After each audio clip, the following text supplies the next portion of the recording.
भूत भावोद्भव करो विसर्ग कर्म संनितः।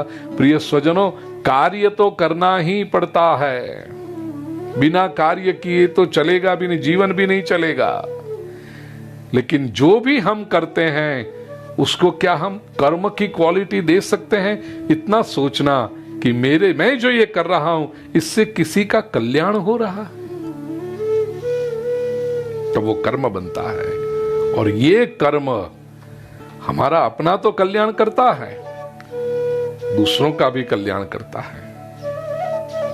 ये सारी व्याख्याओं का समन्वय करें तो कर्म का स्वरूप स्पष्ट होता है। कर्म यानी प्राणी मात्र के जीवन को उच्च बनाने के लिए उनको प्रेरित कर, to inspire people to progress in life, towards the progress in life.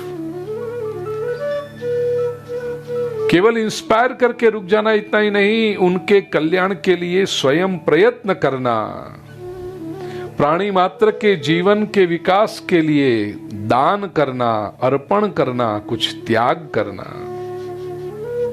प्राणी मात्र के जीवन को उन्नत बनाने के लिए तैयारी करना। अध्ययन करना पड़ता है, रिसर्च करना पड़ता है। 5 साल पहले कहीं प्रवचन किया था, 10 साल पहले कहीं कुछ बोले और इसी विषय पे बोले थे, फिर भी इस प्रवचन में कुछ नई बात, कुछ नई जानकारी, कुछ नई प्रेरणा, कुछ नई डेप्थ। तो ये अध्ययन करना,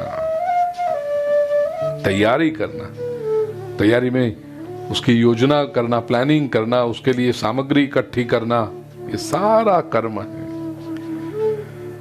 प्राणी मात्र के जीवन को उच्च बनाने के लिए मुक्ति प्राप्त करना, विसर्ग का अर्थ है मुक्ति प्राप्त करना। आप कहीं बंधन में थे, जॉब कर रहे थे तो बंधन था, वहां से आपने मुक्ति प्राप्त की। ऑफिस में बॉस खुद हो फिर भी एक बंधन तो है ना, वहां से मुक्ति प्राप्त की, बेटा तुम संभालो थोड़ी देर आज, ये कर्म है। सोशल कुछ बंधन होंगे, कहीं किसी से मिलना होगा, कोई काम के लिए जाना,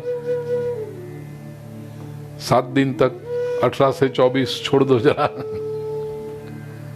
ये मुक्ति प्राप्त करना, बंधनों को निवृत्त करना, परतंत्रता को छोड़ना, ये कर्म है। पराधीनता का नाश करना, ये कर्म है।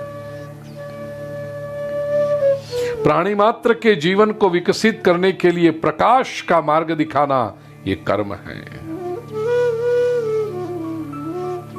तो जिस क्रिया से मानव का ऊर्ध्वीकरण हो, उन्नति हो, उद्भव हो, उसी को भगवत गीता कर्म कहती है। बाकी कितनी भी उठापटक कर लो, कितना भी पसीना बहा लो, यदि उससे मनुष्य का कल्याण नहीं होता, अपना और अन्य लोगों का, तो भगवत गीता उसको कर्म कहने के लिए तैयार नहीं है। मजदूरी कर ली, कर्म नहीं।